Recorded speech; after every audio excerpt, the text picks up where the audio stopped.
Hello, welcome to Jill Cameron Creations. Thanks for joining me today. Don't forget to hit subscribe so you don't miss a single thing. Today we're going to do 5 different methods for watercoloring for our Christmas cards.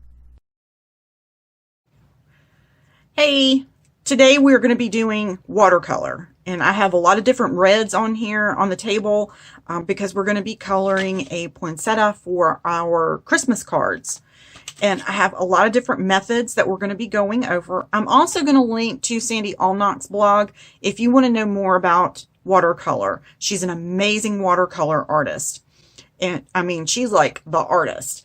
I like to keep my watercolor simple because I'm a card maker, so I want to do this quick and easy. So I have several different methods, and I'm going to go over the products that I'm going to be using today, and then we'll get to doing our watercolor. For actual watercolor, where I'm going to do like a really wet, and I'm going to use like a palette.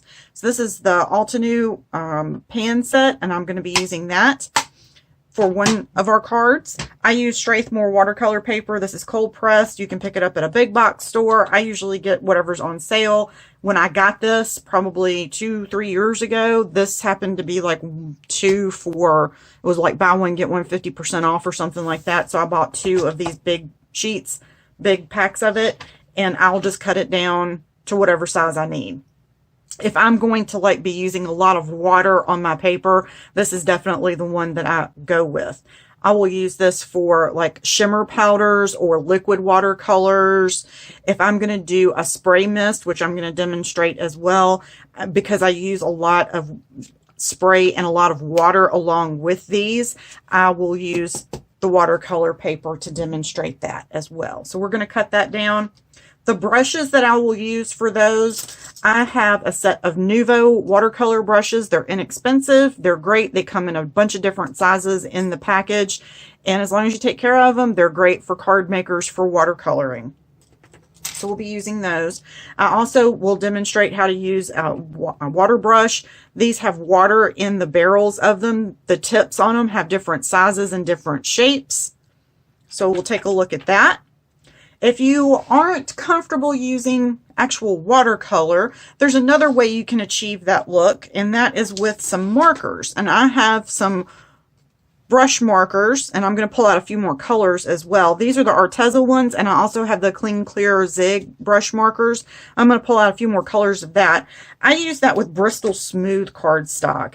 This is just a really smooth, it's a little bit heavier weight. It has a different weave than Nina Solar White cardstock does, and it takes water, a little bit of moisture a little bit better. This is more, it's not quite a mixed media paper, but it does take a little bit of more moisture than Nina does. It's a little bit heavier, it's a little bit different weave, and it's a little bit smoother, so it allows these to blend easy. And you can use these with a water brush as well. I can also use Tombow water-based markers with this paper and get a nice blend too. So we're going to do that with our poinsettia, and we're going to make some different cards with all these different methods for our poinsettia card and get some different looks. I'm going to show you the card real quick that I made a couple years ago that I absolutely loved, and I used the shimmer powder with it, and that kind of made me fall in love with watercolor.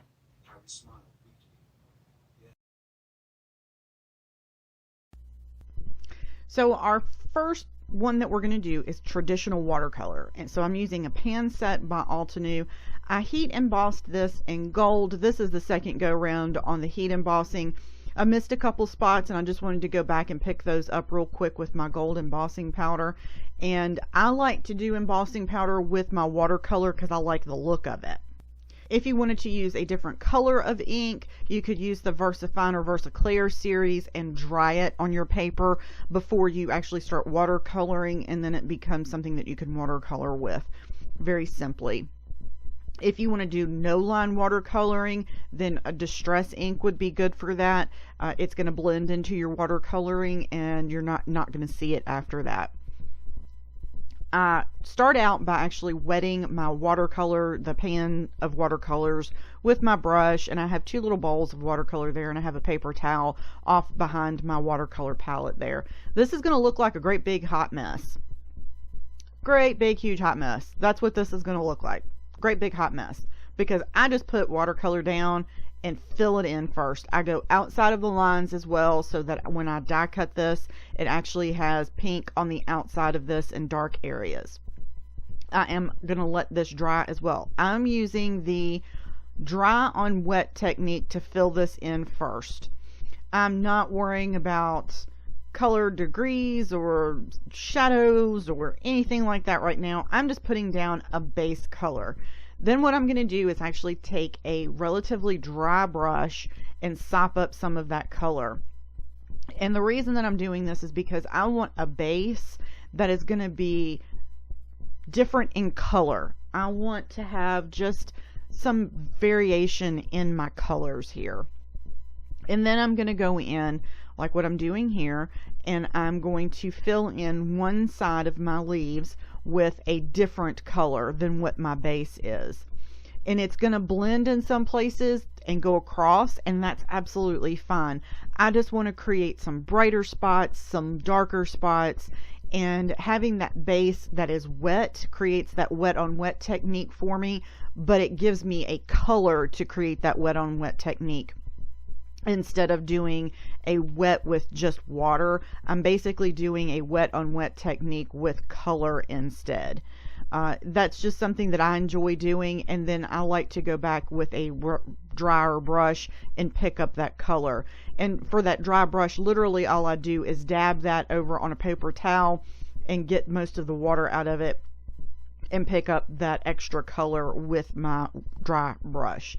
And that gives me all of the differences that I want in that leaf. As you can see here, I told you it looks like a great big huge hot mess, and in the end it is absolutely gorgeous. This is something that you can sit down and play with for a little bit. This technique doesn't really take that long. This video is sped up though, because I have 4 other techniques to show you, so this is sped up. This is something that you can also set to the side and let it dry while you finish a couple other ones. And it goes faster the more that you do this, of course. I had so much fun doing this card. The other techniques that I have to show you, 2 of them take no time at all because you don't actually ever really pick up a brush, and 2 of them do take about as much time as this one does. Total time, this one probably took me about 30 minutes to paint. And this is not like, this doesn't take any experience. This is just sitting down and having fun with it too. I think that's the other part of this that I really enjoy, is that it's just fun and relaxing. I'm just putting some different colors down here to get a different look on each side of the leaf, and so that I can get that very difference in here. It does dry a little bit softer, of course, as most watercolors do. And we're going to put together all the cards at the end. First, we're going to go through the different methods here as we talked about in the beginning of the video, and then we're going to put the cards together at the end. And I'm going to play some music while I put those cards together, because that's just kind of the relaxing fun part. So this is almost done. I do take a heat gun, and instead of drying this completely, the only thing that I will use a heat tool for is to dry these until they are flat. If they are warped, I will dry them until they flatten out on my board. That's the only thing that I do with that. For our next card, we are going to use our VersaFine, and this is on watercolor paper still, and I'm going to heat emboss this in clear embossing powder. You will need a box for overspray with this. We're going to use some Altenew sprays, and these are super fun and so easy to create a watercolor look. It is so easy to create a watercolor look with these. You need a spray bottle of water and these sprays. That's it. So wet your paper first with that spray bottle. I have a distress sprayer, and then spray these with your lightest one, and then spray it with your darkest one. The darker one is going to splatter a little bit, and then go back with your lighter one. And then if you want to have some different areas, you want to move that water, move that paint around in there a little bit, you can with a brush, and then spray it again. however many times you want to. I also hit this with water again, and here, see how the paper is warped, which is really normal. I went ahead and hit that with my heat tool just to flatten this back out, and that's it. That's the only thing I did with it. I didn't completely dry it. I just flattened this back out so I could set it to the side and dry. That's it. Isn't that cool? That is so cool. And it has so much shimmer and shine to it. Now next we are going to wet our paper, and we're going to use our powder. And I did this really heavy. This powder actually has some gold in it. And spray it again. And I picked it up so that I can move it around, and then I hit it again with water a couple more times. I did make sure that I left some of the areas in some of the leaves with a little bit of white. I didn't do that where it was completely covered everywhere. Some deposits are really heavy with the gold in there, and that's absolutely fine. You can water this down more. I wanted something that was really, really red in some places, and you can dry this and see if you like it. Stick it back in the box and hit it with the water again, and it will actually give you different levels of color in there too. Now we are on our Bristol smooth paper, and I stamped this in VersaFine ink, and that is a pigment ink, and then I took my heat tool to it and dried it really, really well. Make sure there's no shiny spots in it whatsoever. Then I am taking my clean brush markers, whether they are Arteza or Zig, and I'm putting my deposits of color down on my paper, and I'm taking a water brush marker and pulling that color out. That's all I'm doing. I'm not doing any fancy things with it. I'm just putting my color down and pulling that color out with my water brush marker. The color will move relatively easily. I don't recommend that you put all of the color down and then go back and put and pull it out. I do recommend that you work in small areas. You can mix the colors. That's what I'm doing here, is I'm mixing a couple of the different marker colors so that I do get a varied color in my leaves, and they're not just one solid color. Oops, I'm sorry. I forgot to mute that. So that you do get a varied color in your leaves on your flower. So with your water brush marker, you're not pushing out a great big huge pile of water. It is wet, but it's not wet. You are still going to see some of the marker lines, and that is absolutely fine. Did I do the neatest job on this? No, and you don't have to. If you want to, you can go back around the edges with a white gel pen and clean them up, or you can just leave them, or you can actually color around the edge with a different color. You could do however you wanted to with this. I just didn't do the neatest job in the world. I've been having some problems with feeling in my hand, but that's neither here nor there. So it's literally just put it down and pull it out. And you can scribble. That's probably one of my favorite things about this particular method, is that you can put that color down in those lines there, and then you can scribble that water around, and it pulls it out, and it's so gorgeous. The next method that we're going to do is actually with Tombow markers, and that color is super duper vibrant. We're going to use the same Bristol Smooth cardstock, and we're going to use the same ink, but the color is so vibrant with the Tombow markers. Even though we're using the same exact method, the colors are just more vibrant. And I'm using really bright pinks and stuff, even with the Arteza markers and the Zig markers, but these are watercolors. They are going to dry softer, and because that's just the pigments that are in these. The water-based markers that we're using that are Tombows are just super vibrant. I think that's probably my favorite card, other than the original watercolor card, the first one that we did. But these are different ways to achieve that watercolor look in different ways, and it depends on how you enjoy creating. So you can create very simply by just spraying and, you know, hitting it with a dryer and create that look, or you can actually sit down with a brush and you know, bowls of water and actually paint something and just have fun with it and enjoy it. Or you can color That's entirely up to you. If you enjoy coloring, this might be, this and the Tombow method here might be the way to do it. The secret for this one, because these are water-based markers, is that Bristol Smooth paper.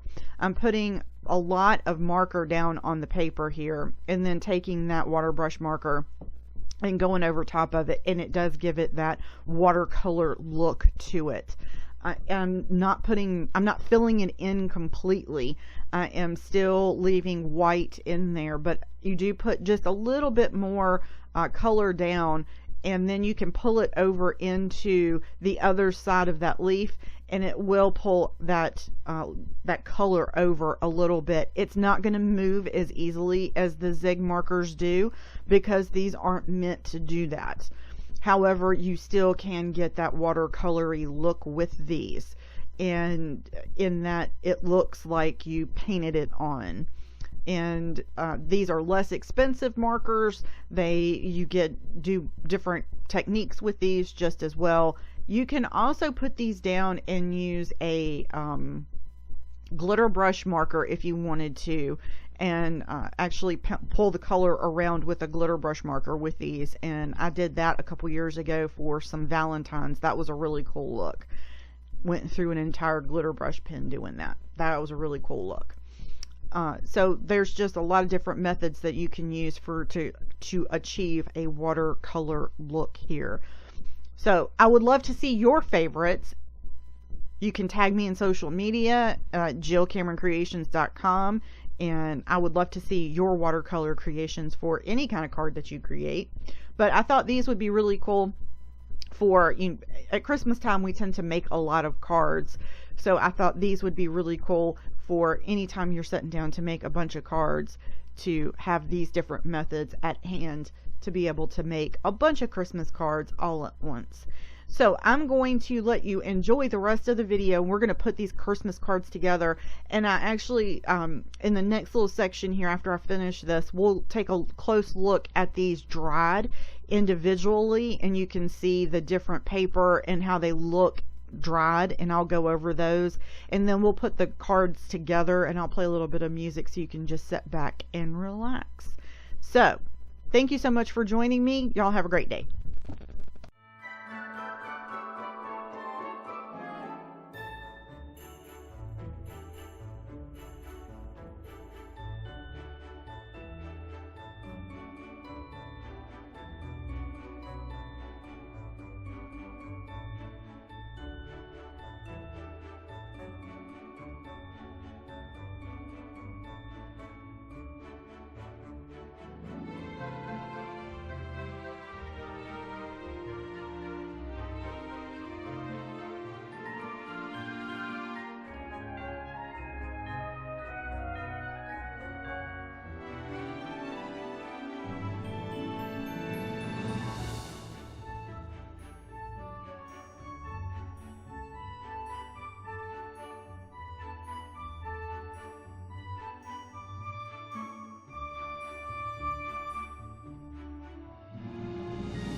Zoom out just a touch here. There we go. So these are all of our finished flowers. These three are on watercolor paper, and we did like wet stuff with those, and these are our marker type of watercolory things. So this is the first one that we did. These are completely dried now. This is the first one that we did with gold embossing with our Altenew watercolors. This one is the spray, the 2 spray bottles that we did with the black embossing. And this is the powder watercolor that we did, where we sprayed the paper and then sprinkled the watercolor on it. And I did that one with red embossing. This is our Zig and Arteza watercolor markers on Bristol Smooth cardstock with a water brush marker. And these are our Tombow water-based markers with a water brush marker. Water brush pen. If you want something that you have a lot of control over and is really bright and vibrant, This is absolutely gorgeous, but it still gives you that watercolory look. If you want something free-flowing and fun, that you can just have that artisty look to. This is fun. This, you never know what you're going to get with this one. This is quick and easy, and you could do a bunch of different colors of embossing powder under that one, and that one's just gorgeous. This one's fun, and you can have the different colors in that. It's not as bright. You still have that control over it though. So now what we're going to do is I am going to play some music, and we're just going to make 5 different cards, 5 different looks with these different poinsettias.